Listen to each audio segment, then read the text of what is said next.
Happy Super Bowl Football Friday, everyone. A week ago, I couldn't wait for this moment. This moment is here. We finally get to concentrate on everything else as my own volume is going back, crazy. Welcome to the program. Eagles-Chiefs Super Bowl kicking off on Sunday, and I couldn't be more excited about it. And I couldn't be more excited about it for the main reason that I truly believe, crunching the numbers, going back and watching tape, watching all that fun stuff, the Chiefs season of the Eagles season, I truly believe that I can denounce any homerism left in me and say objectively that the Philadelphia Eagles are going to win their second Super Bowl. And we are going to party on Broad Street late Sunday night, and then a day or two later when we take to Broad Street, when we take to the JFK Parkway, when we take to the Art Museum steps yet again, and we celebrate a second Super Bowl championship for the Philadelphia Eagles, their second in 5 years. The best the Eagles have done previous to that, back-to-back NFL championships in 1948 and 49. I'm going to go ahead and assume that people watching this, people consuming this content, weren't around for that one, for the most part. But anyway, it's going to be the best the Eagles have been in a very long time, the best they have been ever. And I do believe we are watching the best Eagles team we have ever seen when they take the field on Sunday night. With Jalen Hurts at quarterback, with this offensive line, with this defensive line, with this secondary, not only are they just the better team, which is the number one reason overall I believe the Eagles will win, because they are the better team, and that's all the respect in the world to Patrick Mahomes, and yes, that's all the respect in the world to guys like Steve Spagnuolo, and of course, our former head coach, Andy Reid. I truly believe the Eagles are the better team, bottom line. Not only are they the better team, I also believe that the Philadelphia Eagles are the best version of the Philadelphia Eagles we have ever seen. When it comes from the starting number 1 to the starting 22, all the way through, it's the best. The absolute best team we have seen.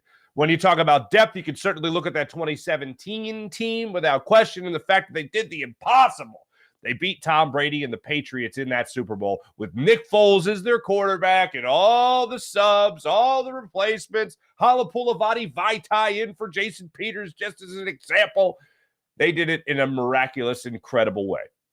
This Eagles team will do it simply because they are that good. They are them. He is him. However you want to call it, the Eagles are going to win this game on Sunday, aside from overall being the better team.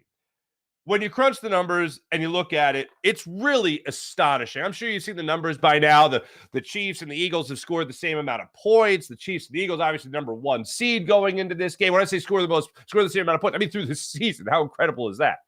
And talking about 2 number 1 seeds facing each other, all the things like that. You could also look at the incredible storylines going into this game. Literally having 2 brothers, one on each offense, facing each other in the Kelce brothers. You can't get more similar than this Eagles-Chiefs team, except for one aspect.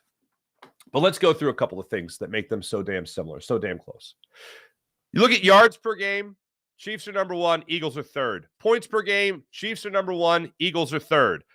Passing yards per game, it's the best passing offense you're facing in the NFL with Patrick Mahomes leading that with a bunch of receivers that a lot of people really didn't want, none of whom are named Tyreek Hill, as we all know. And if you don't know that point in the season, well, then I believe that's definition of casual. Passing yards per game, Chiefs number 1, just shy of 300 per game. And then you also look passing yards per game for the Eagles. Chiefs number 1, Eagles 9th. So still a top 10. But rushing yards per game is where the Eagles have the biggest advantage in terms of what they're able to do in their ground game. And a lot of people know this going into it, but when you look at the Eagles, they have in the NFL the 5th-ranked rushing offense. 5th ranked with 147 yards per game. The Chiefs just 115 rushing yards per game, ranked 20th in the NFL. 20th in the NFL. That right there is the most glaring stat for this game. Because a huge advantage for the Eagles is being able to run the game, being able to run the ball as well as they can run the ball. And when it comes to this Eagles team controlling the clock, that's what they're going to depend on. Nick Sirianni said it yesterday, and I'll get into it in a second, that yes, they want to score points, but they also realize there's a strategy here too. Don't let Patrick Mahomes have the ball in his hands for ample amounts of time. Don't allow him the opportunity to do damage to your defense. But in this case, the Eagles have the firepower with Miles Sanders, Kenny Gainwell, Boston Scott, and obviously their quarterback, Jalen Hurts, behind this offensive line to do a lot of damage. And whoever it is that's going to be trying to hunt down Jalen Hurts in the backfield, the Eagles' RPO game is going to be strong in this one. And when I look at what they could do offensively with just the run game, I also think about, conversely, what that could do for their passing game. And how a team that I mentioned a second ago is the 9th best passing team in the NFL with Jalen Hurts as their quarterback, 9th best passing offense. That opens up a lot of things if you're looking at that RPO game and you're not just handing the ball off, but you're also using it as that play action instead of an RPO. Be able to hit guys like A.J. Brown, Devontae Smith, hit those guys down the field or hit those guys on slants that can catch the ball 7, 8, 10 yards down the line of scrimmage. And then all of a sudden, next thing you know, they got a 50-yard gain out of it. RPO is going to open up a lot of things for the Eagles in this one. And I do think there's a lot of scenarios here where you have Steve Spagnuolo, who is going to be going after Jalen Hurts, trying to get him off his spot, trying to hit him, realizing that, yes, Patrick Mahomes isn't the only quarterback coming into this game a little banged up. Jalen Hurts, I still very much believe with that shoulder, is banged up. I don't think he's 100%, as I've stated leading up to this show all week long. I don't believe he's absolutely 100% going into this game. And you look at last week's game with the shoulder, or 2 weeks ago, rather, with the shoulder, he didn't look the most accurate we have seen him. It was a struggle in that game, but yet somehow magically the Eagles still scored 31 points on the best defense in the NFL in the San Francisco 49ers, which, by the way, side note, good God, stop crying, San Francisco 49ers fans. Like, you're embarrassing yourselves at this point. Come on. Like, every team in the NFL has been robbed of something. Oh, quote unquote, robbed. They've had that feeling. But good God. Okay, so Devontae Smith caught that first touchdown, but didn't catch that first, or it should be the big play to set up the first touchdown in the game, but he didn't catch it. Okay, what about the other? I don't know. What about the other? 20 plus points in that game. What about the rest of that game? What about your fumbles? Huh? What about not protecting your quarterback? I digress. We're on to bigger and better things here in Philadelphia. But anyway, looking at this team, you look at the run offense and what the Eagles could put on the football field. They can control the clock, and that's a huge factor going into this one. The other thing that we can look at going into this game is the fact that the Eagles' pass rush is far and away the best in the NFL. Well, the Chiefs are second in the NFL. Yeah, the Chiefs are second. They have 55 sacks on the season compared to the Eagles' 70. The Kansas City Chiefs had a really nice season when it came to coming after the quarterback. Chris Jones, good for you. Great season. The rest of that defensive line, adorable. Cute. Eagles had a historic, by NFL standard, 70 sack season. That's pretty good. And a guy who is still playing with a huge chip on his shoulder because he only got 2 votes, as it turns out, to be Defensive Player of the Year behind Nick Bosa, who Lane Johnson just owned with half a groin in the NFC Championship game, the Defensive Player of the Year in Nick Bosa. Hassan Reddick, in my opinion, not far off. Still playing with that chip on his shoulder now in the playoffs. So I do believe that they are going to be able to get after Patrick Mahomes and at least make him uncomfortable. Make him make as many circus throws as you possibly can in this game. And I think Hassan Reddick's going to have a huge say in how many circus throws you see from Patrick Mahomes in this game. You also look at maybe pressures in other games that Patrick Mahomes has played in. Look at the other Super Bowls. It's a crazy thing. The win that they had over San Francisco, the 49ers, the Kansas City Chiefs had over the 49ers a couple of years ago in 2019. I believe he was sacked 4 times. Patrick Mahomes was sacked 4 times in that game. You look at the game against the Bucs, where he was under duress really throughout that game. He was only sacked 3 times in that game. But the point is, yeah, sometimes it just helps to force him into mistakes. Sometimes it helps to just force him off his spot and never let him get comfortable. The Eagles can certainly do that in this game. They can certainly do what Todd Bowles did. Probably not with the amount of blitzes, because Jonathan Gannon that's not part of his game plan. That's not part of his scheme. It's not part of his philosophy. But if you get those guys up front winning battles, and then you have the best secondary in the NFL waiting there to pick off a pass, bat a ball away, or just be all over their receivers, There's not going to be a lot of options for Patrick Mahomes. You know, there's always the argument about pass defense, or excuse me, defensive line helping the secondary helping the defensive line. This is the most happy marriage maybe ever between what this secondary does and what this defensive line does. It is incredible. So that's another thing I'm looking at when it comes to this game is the rushing offense of the Eagles, how they can control the clock. Then you just look at the overall defense. I mean, the overall defense, when you look at this team, is profound.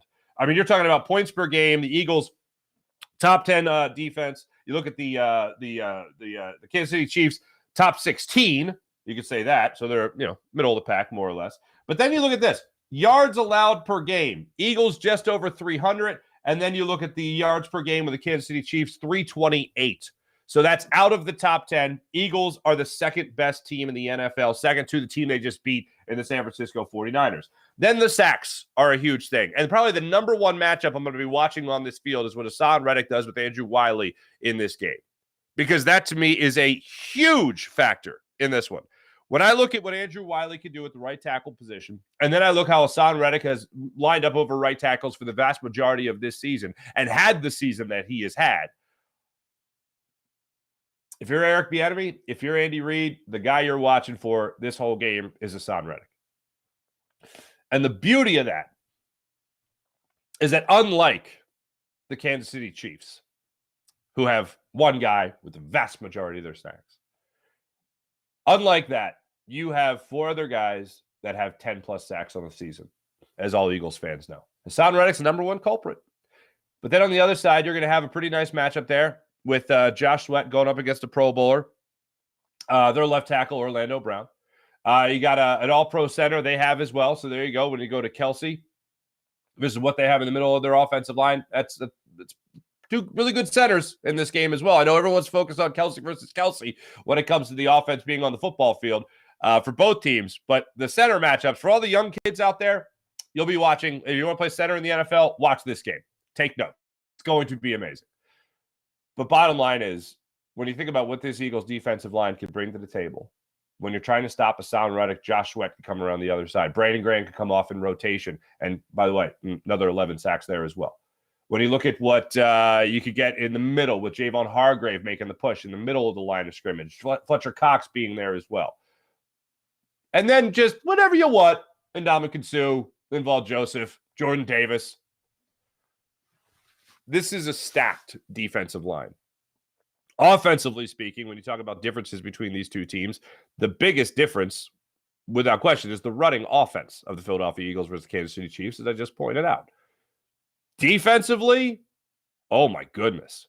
How this team, even though they're ranked 1 and 2 in the NFL, the versatility, the diversity of the ways this team can get after the quarterback with an occasional blitz, but mostly running games, mostly relying on your front four or front five to make sure that they win their one-on-one battles, or Hassan Reddick takes up a double team, or Fletcher Cox takes up a double team on any given play in the middle of the line of scrimmage, or you have a guy like Ndamukong Suh doing that, whoever it might be.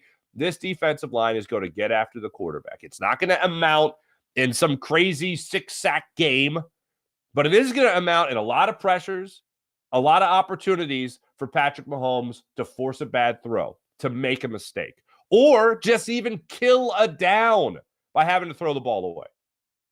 That's what I'll be waiting for when it comes to this defense and how aggressive they can be.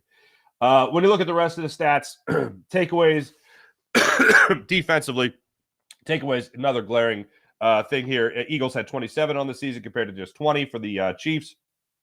Eagles, that put them 5th in the NFL in takeaways, while the Chiefs were ranked there at number 22 in the NFL. So there's a lot of things that we could look at in this game. But the number one matchup, as I mentioned, is going to be Hassan Reddick versus Andrew Wiley. That's going to be the number one thing I'm going to be looking for on defense when the Eagles are on defense. And then on offense, I am very curious to see how Steve Spagnuolo attacks this. He's a very experienced defensive coordinator. He's a very experienced defensive mind in the NFL. How is he going to stop Jalen Hurts? How is he going to stop Miles Sanders? How is he going to stop, even when you have a guy like Dallas Goedert, who is, I think, finally getting some props thanks to our friend Clay Harbor putting the word out there, and he's been doing it since before the season. Talking about how good Dallas Goedert is, second best tight end in the NFL right now, compared second only to Travis Kelce, who's going to be on the football field, obviously, on Sunday. When it comes to run game, when it comes to blocking, when it comes to receiving, when it comes to yards after catch, That's all you want in a tight end. And Dallas Goedert can do it all and can do it all at a very high level. We're talking about a guy that would have been a Pro Bowler had he not got hurt this year on a BS face mask penalty that was missed in the Washington Commanders game. This is going to be, I believe, an incredible Super Bowl. And we are going to settle in for one of the best games we might ever see in our lives. And the fact of the matter is, as Philadelphia Eagles fans, as people ready to storm Broad Street, it's going to come out, I think, in our favor. And my official prediction for the Eagles-Chiefs Super Bowl, the Eagles will win this game by a score of 34-27. It's going to be a high-scoring game. I know a lot of people are predicting something very similar, that's the range where they have enough respect for the Chiefs to realize it's not going to be a 34-10 win or a 41-14 win or something like that. I just believe that Patrick Mahomes is a pretty damn good quarterback, one of the best I've ever seen play. Yes, he's got a lot of experience, and that doesn't count for nothing. That counts for something. When you tell the Philadelphia Eagles fans who 5 years ago experienced a Super Bowl win over Tom Brady and Bill Belichick about experience, we think it's cute. We think it's adorable. Nick Foles beat Tom Brady. How much did experience matter in that regard? 0. Patrick Mahomes versus Jalen Hurts. Jalen Hurts hadn't even won a playoff game. Jalen Hurts is just under his second year as a starting quarterback in the NFL. And he got 1-2 in the MVP voting. Patrick Mahomes, by the way, MVP of the league again. We got a lot of respect for him. We know what he is. I think if you're a diehard fan of your team, regardless of who your team might be, and you look at Patrick Mahomes, you look at a guy that you marvel at for the most part. If you're not watching your team, you're trying to catch at least highlights of the Kansas City Chiefs team because that's how good their game. That's how good Patrick Mahomes is. That's how good the Kansas City Chiefs are because you want to see what they do. And let's face it, fantasy owners, everyone's got, every league's got Travis Kelce, every league's got Patrick Mahomes, blah, blah, blah. You go on with that. Everybody's watching the Kansas City Chiefs. Everyone knows what the Kansas City Chiefs are. Everyone knows what they can do and what they're capable of.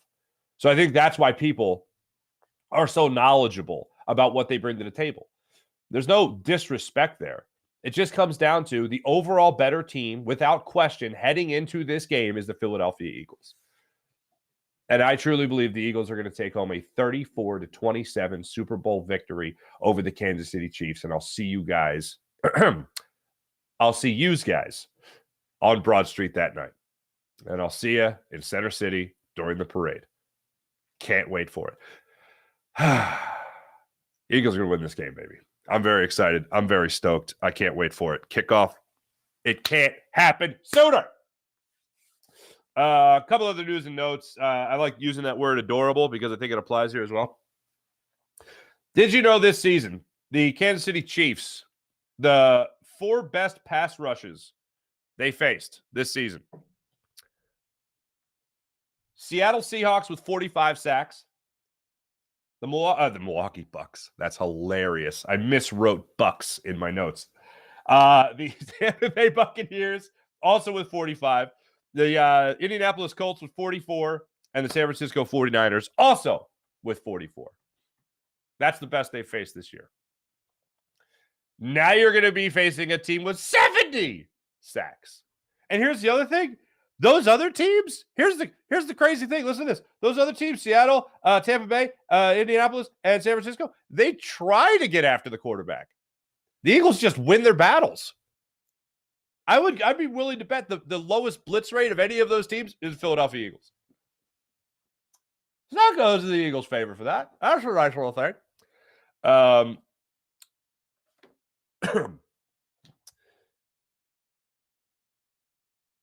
Is it Sunday yet? Did Sunday happen yet? I blacked out for a second there. How long has my open been going? I don't even know. But anyway, a couple of things from yesterday. I told you earlier, Nick Sirianni addressed the media yesterday. So did Jalen Hurts, and Jalen Hurts just dropped poetry when a reporter asked him about overcoming doubters and haters and all that stuff. And actually, the question was like, how do you make it look easy? And Jalen Hurts didn't even crack a smile. He just launched into poetry. But first, let's get to Nick Sirianni. I say one of the biggest factors in this game is going to be the fact that the Eagles can control the football with how well they run the ball. One of the big things going into this game is going to be clock management. And it's not just in terms of timeouts that we've talked about so many times in Andy Reid's tenure here in Philadelphia. It's going to be controlling time of possession. So yesterday, I believe it was Sal Palantonio that asked Nick Sirianni the question about keep away. Is a lot of this going to be keep away when talking about strategy going up against Patrick Mahomes and the number one passing offense in the NFL? And here is what Nick Sirianni told Sal Pal yesterday during the media session.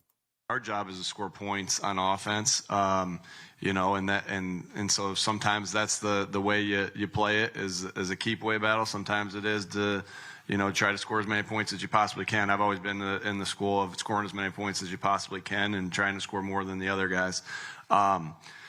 That doesn't mean that we, in 2019, we played the Chiefs when we were with the Colts, and it was a little bit of a keep away game. So I'll keep, so we have that in our pocket. We also think it's important to score points. Obviously, I won't give too much of the game plan away of what we're trying to do, but we also understand how dangerous Patrick Mahomes is, and how good of a football player he is. Yes, he's very good. We all respect him. But here's the thing. They're playing keep away on Sunday. I have no doubt in my mind that's going to be a huge factor. The Eagles, I can't believe John McMullen. I was on with the Jacob Media guys yesterday. Or was it yesterday? Yeah, it was yesterday. Dude, I have no idea what day it is. This whole week for me has been the week between Christmas and New Year's where I've just focused on a Sunday. Which Sunday? Not this one, but next one. Is it that day yet? No? Okay.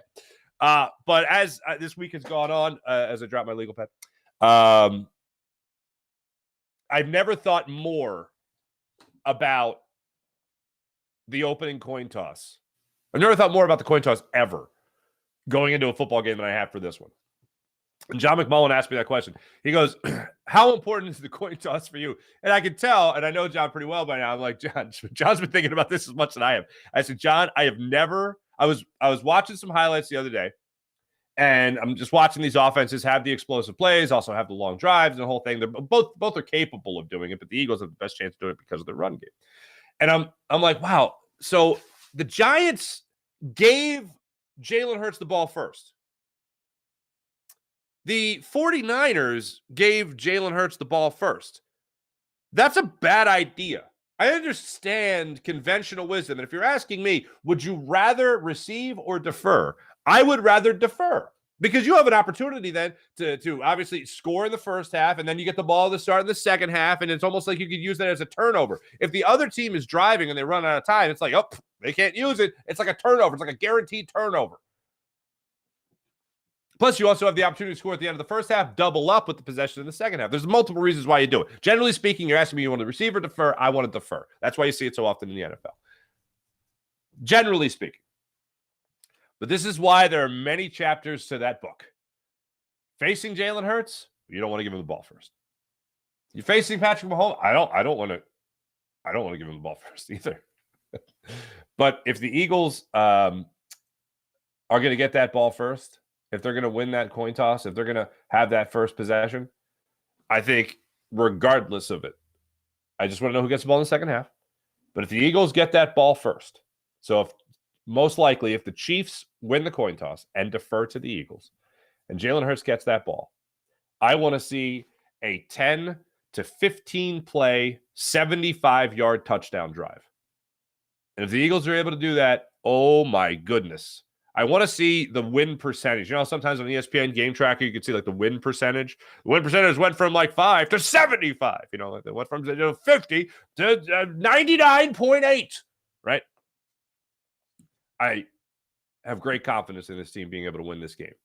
And I do think, with Nick Sirianni especially saying that, and alluding to the idea of when they played him with the Colts, they did a lot of the same thing. I mean, look, it's when you face great quarterbacks like that, when you face overall great offenses, you want to give them as few opportunities as possible to beat you. And it's not going to take much when you have the best passing offense. Now, I will give this stat one more time because our man Mike Missinelli passed this along as well when I did the show with him Tuesday night. No idea what day it is. Tuesday night, when the number one passing defense, the Eagles, takes on the number one passing offense, the Chiefs, the passing defense wins by an average of like 31 points. It's like insane. They win. That is a huge factor going into this game as well. So, yes, I think it would behoove the Eagles to not just trust their passing defense, which they should, but also keep the ball out of the hands of Patrick Mahomes to make sure he doesn't have more opportunities to beat you deep. Next up, Jalen Hurts addressed the media yesterday. By the way, I didn't even mention Tony Bruno joins the show today, folks. The great Tony Bruno. Known Tony for a long time. Tony's the type of guy that you can know a little bit, and he'll still see you at like Home Depot and throw a hug on you. That's what I love about Tony. And then I realized during this interview why I have seen him at Home Depot or Lowe's as often as I have. I did the Fast Five. I did the Farsi Five with him. First job, let's just say he was a man of labor. A man of labor. Let's get to Jalen Hurts, though. Jalen Hurts yesterday was asked a question that was incredible. I don't know the gentleman. I don't know his outlet, but his platform. But yesterday he asked the question of Jalen Hurts, how'd you overcome the doubters? How'd you overcome the haters? And in this about 60, 70-second hit, Jalen Hurts offered poetry about how he overcame the haters and the doubters. You know, everything that I want to do is just quantify my work. Just quantify the work that I put in. I don't really like to look at the results. Never like to look at the results, just the process of getting better. You know, it's truly, you know, you can look back and say that there are so many things that can motivate me and drive me to want more and to be the best. And you know, why do I just keep getting up and going and going and going? But I had a purpose before everybody had an opinion. It's not about anybody else. I know y'all like that one.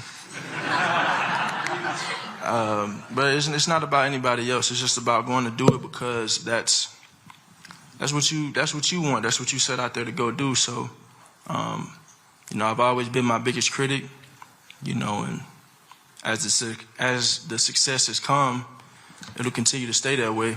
But I also hold the respect of my peers and their words, my coaches, my family, my dad, my brother, Coach Sirianni, Coach Brian, the guys that I play with. Those are guys that, you know, in the end, those are the guys that go out there and lay it all out on the line for. To all the young kids out there that want to be professional athletes, that's the mindset you want. And I love that he knew it too.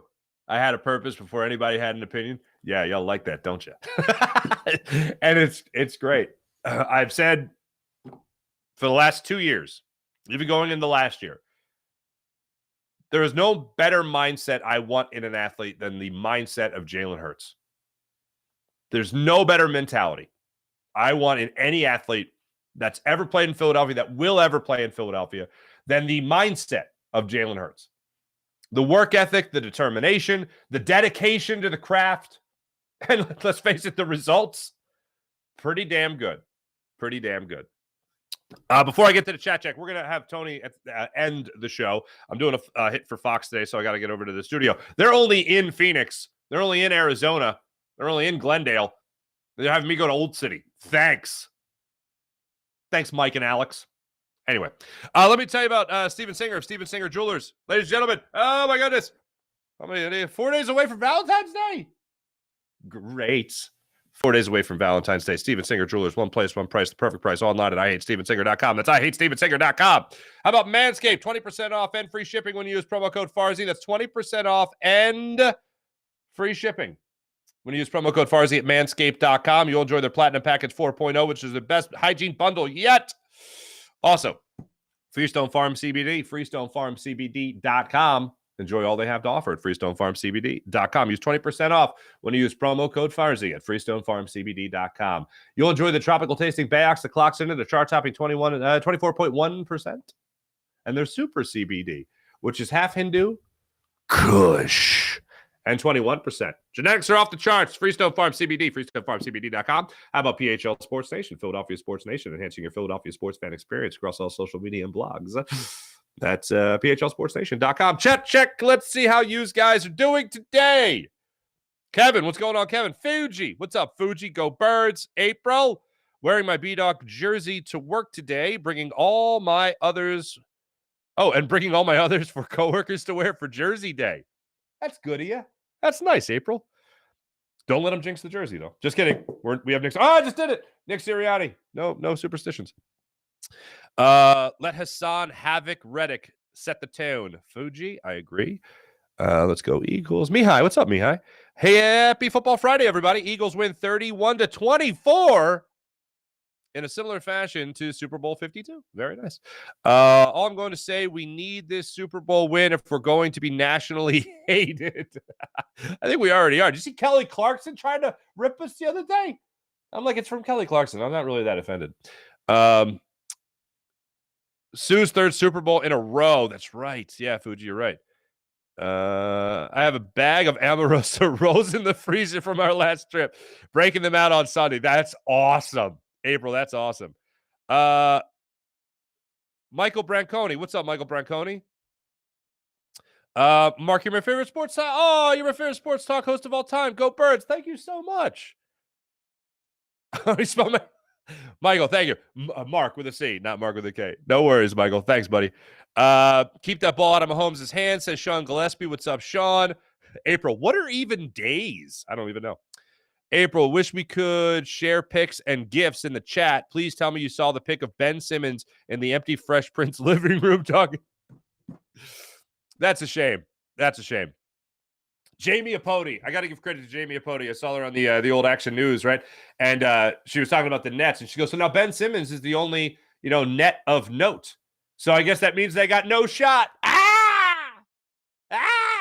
And she did the finger guns at Rick Williams. Oh, my. I was dying.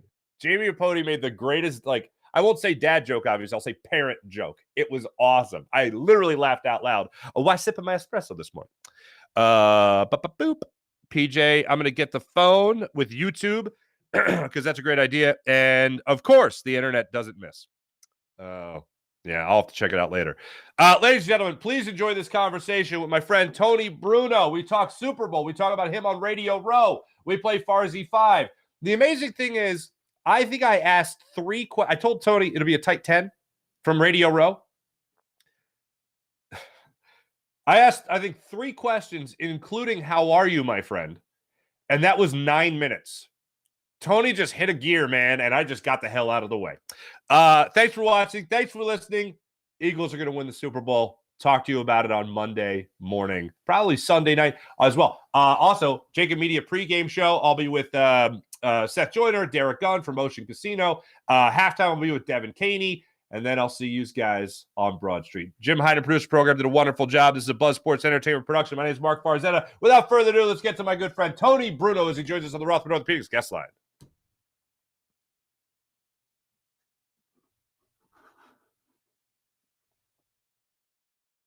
Oh, man.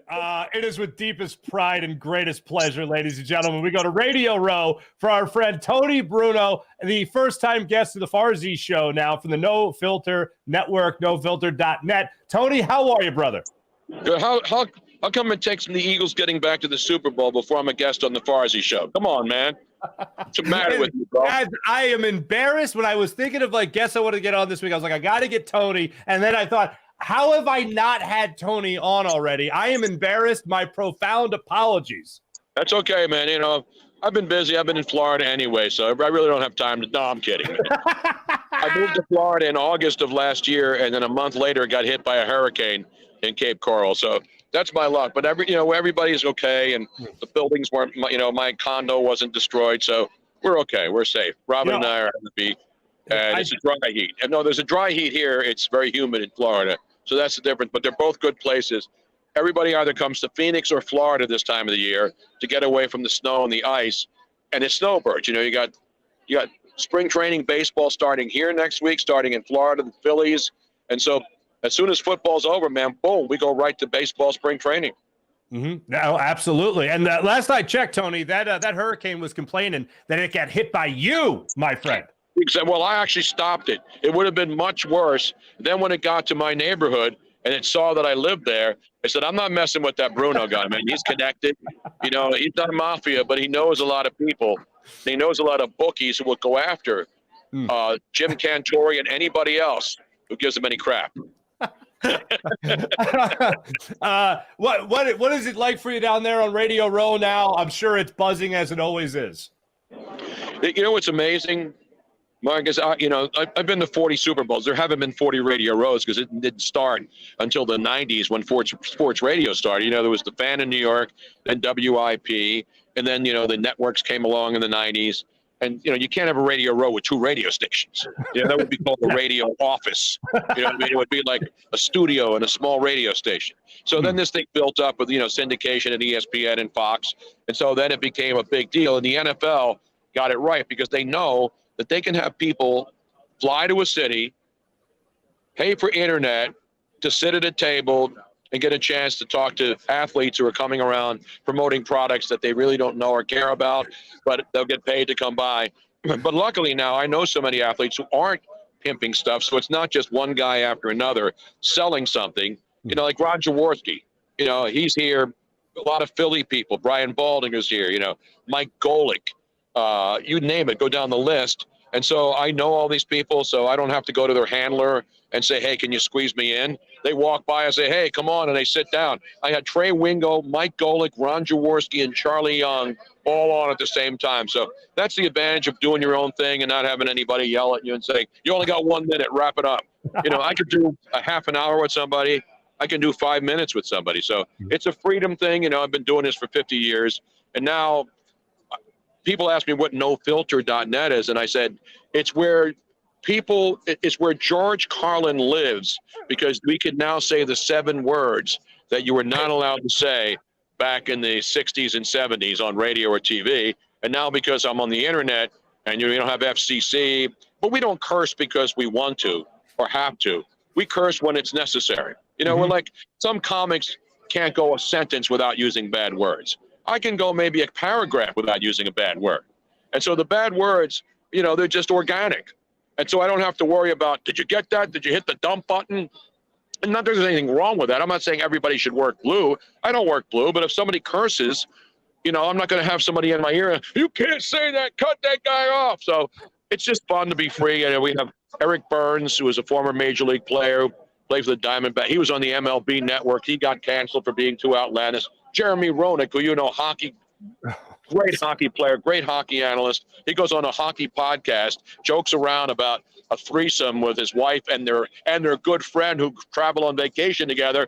NBC calls in and cancels him. And so they talked to me. They called me because I know these guys, and they said, hey, we're putting together a network where people who have been canceled now have a home to go. It's like the island of misfit toys, you know what I mean? Except we didn't hire the Snowmeister. Who was the guy on the island of misfit toys? Was it the Snowmeister? I believe Snowmeister jumps to mind. Yes, I think you're right. We have the Brewmeister here. We have the Meister Brau. And I don't know why no one drinks Meister Brau anymore. Is that still around as a beer connoisseur? Yeah, right. Now I'm a whiskey and bourbon man, my friend, and red wine. I don't dabble with the beers. Tony, it's so great to have you on, man, and catch up. But I do have to ask you this. Eagles, Chiefs, Super Bowl. Are you confident in the Eagles? Where are you leaning going into Super Bowl 57? Well, not because I'm a homer, but, it's interesting. Ron Jaworski's here, and obviously he has a big cigar party that he does with Mike Ditka every year. And so I had Ron on my show earlier, and, he was the first Eagles quarterback that went to a Super Bowl back then when Dick Vermeil came in, and we know the story with all those great guys. So I talked to the Eagles' first Super Bowl quarterback, and they didn't beat the Raiders, and then we've had the Eagles' other quarterbacks, and there's been like 7 Eagle quarterbacks who've been on the cover of Sports Illustrated. It's amazing. Jim McMahon's been here. Randall was the ultimate weapon. Jeff Garcia was on, Mike Vick, and you go down the list. Randall, of course, and Donovan McNabb, and now Jalen Hurts. So Phillies has a really strong tradition of quarterbacks and quarterbacks of color. I don't think there's any other franchise in the NFL who's hired or employed more great quarterbacks, running quarterbacks, pocket quarterbacks. You look at the history of this franchise, and we talk about a world where it's about diversity and inclusion. The Eagles, hold their heads up high as an organization for not being one of those teams that was, would pick guys based on color only. So, you got to be happy and proud to be an Eagle fan, especially Black History Month, Jalen Hurts. And obviously, Patrick Mahomes, the first 2 black quarterbacks to play in the Super Bowl. So, that's something to be proud of. Philly fans, the media is always like anti-Philly, but, you can look around at all these proud franchises, the Patriots, the Niners, great franchises. And the history of the Eagles is getting better and better. I mean, it was a long history, championships in the 40s, and then finally the Super Bowl era came. They got into one, lost. They got into another one and lost down in Jacksonville. And then they finally cemented it in Minneapolis 5 years ago. And now here we are 5 years later. And I think that this team, the consensus of everybody I talk to, not just Philly people, but the Eagles, a lot of people love the way this team is constructed. Offensive, defensive lines, no weaknesses. And so that's why the point spread, if you're looking at the gambling at, it hasn't moved that much. And it's probably not going to go above 3 either way because you got money on both sides. And as you know, as a man, I believe, who used to call Nunzio or Vincenzo or any of the other guys in South Philly who would take action back in the day, before you could pay as you go. I mean, you bet with those guys, you didn't have to have an account at FanDuel or DraftKings. That's the good thing about the legalized gambling now. You can't bet unless you don't have the money. Back in the day, you didn't have the money, you bet anyway, and then you hope that, if you didn't pay it back, you get a kneecap job. That's what happened. But no, the bottom line is the gamblers know they want action on both sides, and that's how the point spread moves. And a lot of people to this day don't understand point spreads. They're like, why are the Eagles only 3-point favorites when they win 31-7? Because it's not supposed to be based on who you think's going to win. It's for the bookmakers. They want equal action on both sides. They want the same amount of money on Kansas City as they do on the Eagles. This way, they collect at the end of the game. They collect the juice, as we call it, the big. And so, when a line gets too far one way or too far the other way, the bookmakers are either going to win big or they're going to lose big. So that's why they always keep moving it to adjust to where the money's going. So it has nothing to do with who the better team is. It's just who the gamblers are thinking who's going to win. And look at the Eagles game. Remember, everybody was talking about 2.5 points, 3. This is crazy. And then the Eagles win big. So will the Eagles win big? I think they could. If the Eagles dominate, if Hurts has a chance to throw the ball deep against that young secondary, because remember, the Niners secondary was their strength.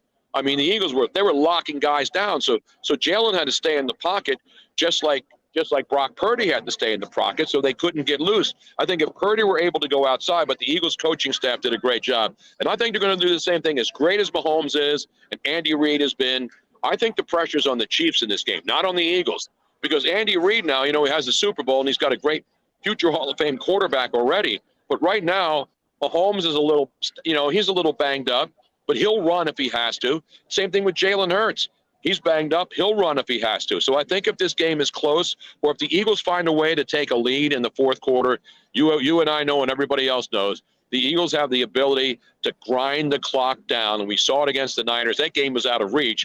And you can see the Niners weren't even calling timeouts in the fourth quarter because they knew the game was over. So the Eagles can grind it down, and Jalen Hurts can then single-handedly take over, start running outside, get out of bounds, don't get hit, stay safe. And I think that's how they win the game. And I think if that's the way the game's going, Eagles up by a touchdown, they wind the clock down, maybe kick a field goal and don't give the ball back to Patrick Mahomes. I think that's how they win. And I think they can win by double digits if it goes that way. If the Eagles are down, I think they can still come back.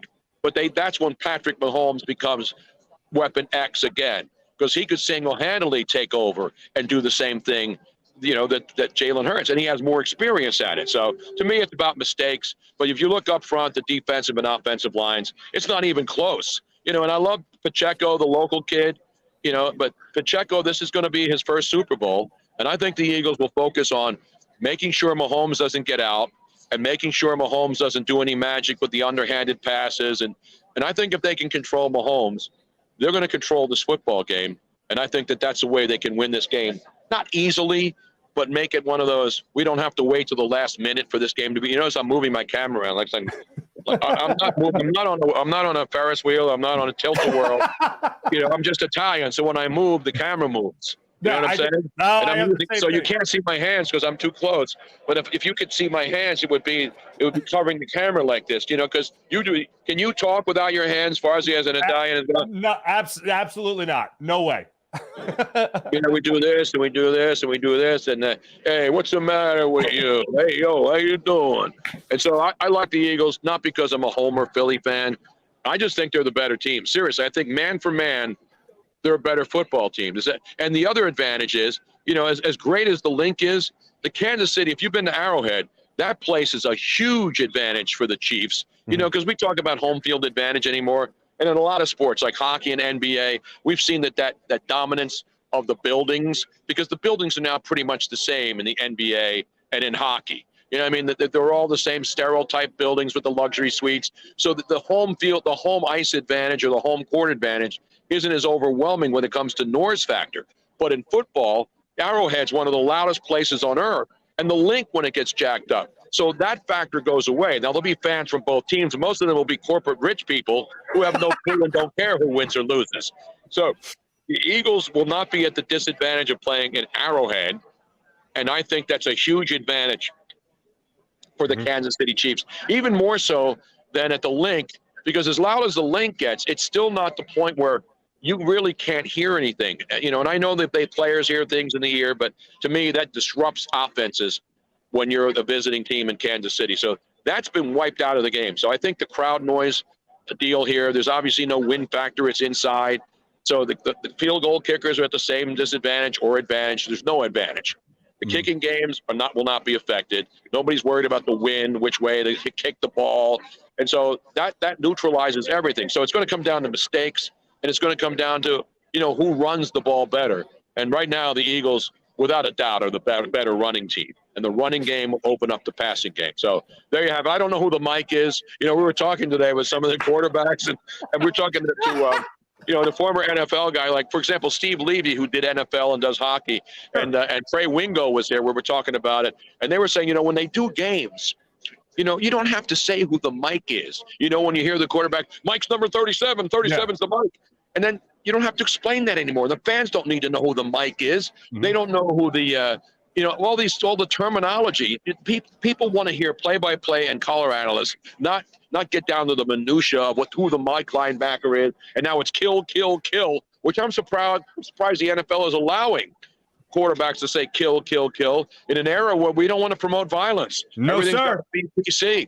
So I think the kill, kill thing, it will be in the offseason, they will remove kill, kill, kill from the quarterback's vocabulary for next year to make the game a safer, cleaner, healthier place for all women, children, men, or however you identify, whatever your pronouns are. There you go. It'll be inclusive for everybody, Barzy. Speaking of inclusive, you included all your answers to all the questions, but I've asked one question. I feel like Dick Vitale, when you ask him a college basketball question, and then he breaks down every conference from the Pac-12 down to the Mid-America Conference to the Patriot League, where they only get the one bye, the team that only get the one bid, the team that wins the conference, the team that wins the regular season. Right. All right, last thing for you. I'm going to just ask you this question because it's the only outlier here. All right, Howie Roseman, in all your years of covering professional sports, all that stuff, have you ever covered someone who's had the crazy career similar to Howie Roseman in terms of hate, in terms of now love, in terms of bad picks, good picks, whatever, just the roller coaster of a career, Howie Roseman, anybody compared to it? No, and I've been around Philly my whole life. I've been in radio 50 years. I grew up in Philly in the 60s and 70s through some of the bad times, some of the great times. But you're right. Howie Roseman went from, remember, he won a Super Bowl, and then people turned on him in a hurry. Remember when they said, if Doug Peterson, whoever wins the first Super Bowl, they'll never buy a drink? People turned on him and Doug Peterson like not, the old adage was, as you know, if the Eagles win a Super Bowl, those players will walk on water. And there's no doubt Nick Foles will live in infamy. Even Doug Peterson, who left after the way it ended, and then he moved on to another place. But the bottom line is Howie Roseman has gone from who is this guy to Chip Kelly coming in and cutting him at the knees. He wanted to run everything. Chip Kelly proved that he couldn't do it. And then Howie went out and made some bad draft decisions, with the quarterback position, and that was a weakness for a while. And then all of a sudden, Howie Roseman, something clicked in, and he, unlike the Sixers who amassed all those draft picks, and then with all these second-round picks which didn't pan out into anything, he actually started making golden picks, and then free agency. I think the free agent moves obviously usurp the draft picks because Jalen Hurts was a great pick, obviously. We didn't know at the time. People were still down on him after a couple of years. But the additions of the defensive backfield, the linebackers that he signed, obviously Hassan Reddick, I mean, this was without a doubt, I think, the greatest offseason by any manager, general manager, coach, or anybody in Philly sports history. Even when the Phillies brought in Pete Rose to clinch it, when the Sixers brought in Moses Malone in '83 to help them win, this guy brought in the guys to make this team a Super Bowl team and turn it around with how many different guys? I mean, this isn't the same team.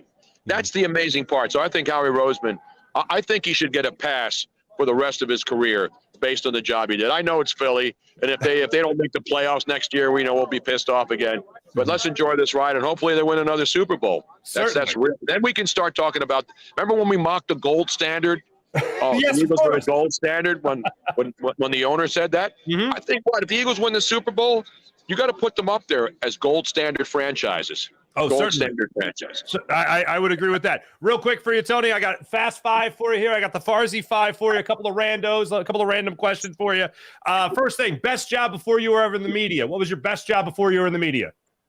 My best job before I was in the media was a bricklayer. I learned concrete. I learned from my uncle. I learned physical skills. I could have been a contractor. I could have been a contender. But I loved, I learned a lot. So I used that when I got married and wanted to do stuff around the home. But it was not something I wanted to do every day. Beautiful. Okay, that's great. My family, a lot of them in the masonry jobs as well. Go-to fast food joint. I'm sorry, I didn't hear that. Go-to fast food joint. Well, when I grew up, I lived in South Philly. So Pat's and Gino's was a local spot, and then it became a tourist spot. So I don't do much fast food because I'm a healthy guy. I'm 70, active lifestyle. I clean water, clean air, good sleeping, good cookware, the important things. But Chick-fil-A is healthy and good. So if I have to eat something and I'm driving by, I'm going to a Chick-fil-A. Okay. And their mac and cheese is good too when I want to cheat. There you go. I like that. First date deal breaker in your dating days. The lady does this. Nope, we're out. First date deal breaker. What is a first date deal breaker? Well, I haven't had a first date in like 4 decades. Deal breaker back then was she wouldn't help pay for gas for my car. Oh, I mean, my if she didn't want to God. go Dutch, no, I'm kidding. I'm an Italian. I never asked a woman to go Dutch. I didn't really have any deal breakers. If we got along, if she liked me, I liked her. Maybe bad breath or BO, but I always dated clean girls. I made sure they were clean. Good for you. Favorite city to travel to? Favorite city to travel to? I love Phoenix. I love Florida. I moved to Florida. I love Arizona. I love everywhere I go. I'm not just, Sedona is one of my favorite places on earth. North of Florida, north of Phoenix, up in the mountains in Flagstaff. And every time I come here, I take a trip up there because it's a special place. I'm not into the holistic stuff, but it just feels good up there. The earth feels good. The energy. I get my energy up there, Farzy. You don't need any more energy. You don't need any more energy. You're I mean fine the on it. calming energy. I'm one with the earth. I lay on the red rocks and I feel the energy of the earth. I feel the earth move under my feet. Okay. All right. Now, when that energy leaves you and you're in traffic, last question. When you're in traffic, what makes Tony Bruno beep his horn? Well, a lot of things. Not just beep my horn, but, wish I had a submachine gun mounted on my hood so that I can blow the car tires, not hurt people. Right. It's people who are on their phones, and they're on their phones, and they're driving slow, not just in the left lane. If they're in the left lane, I sideswipe them and knock them into the median. But if they're in front of me and I get in and pull up next, and they're on the phone, I really want to do pull the steering wheel, hit the car. But again, I got a new truck, so I'm not going to damage my car. No. But I still don't get people holding their phones when they're driving and texting. It's the dumbest thing ever. I get it. I'm with you. But why do you have to drive and hold your phone when people are on the road? And that's why you see here in Arizona, it's even worse. Every day there's like 50 rear end accidents. Somebody was on their phone, and then the guy slams his brakes because he catches up, and then the car behind him hits him, and then the other guy hits them, and then you have 15 cars on the side because of one moron. I think that's the biggest travesty ever. People texting and driving or on the phone when they're driving. No, I'm 1,000 billion% with you. Tony, safe travels to you. I'll get you on the Farzy show in a Super Bowl-less world, I promise. I love you, buddy. I'm sorry I gave you long answers, man, but I don't have much energy left. It's the end of the day. I got some parties to go to. I got to go out. I got to save some energy for tonight, man. I literally told Tony, I'll keep this to a tight 10. I know you got places to be. It's been 20 minutes. Tony, thank you, brother. Great catching up. Anytime, Barca. You know, time's no problem to me, man. Anytime you call me, I'll be there, bro. You got it, man. My best to the lovely Miss Robin, okay? Thank you, brother. All right, brother. I'll see you. The great Tony Bruno joining us on the Rothman Orthopedics guest line.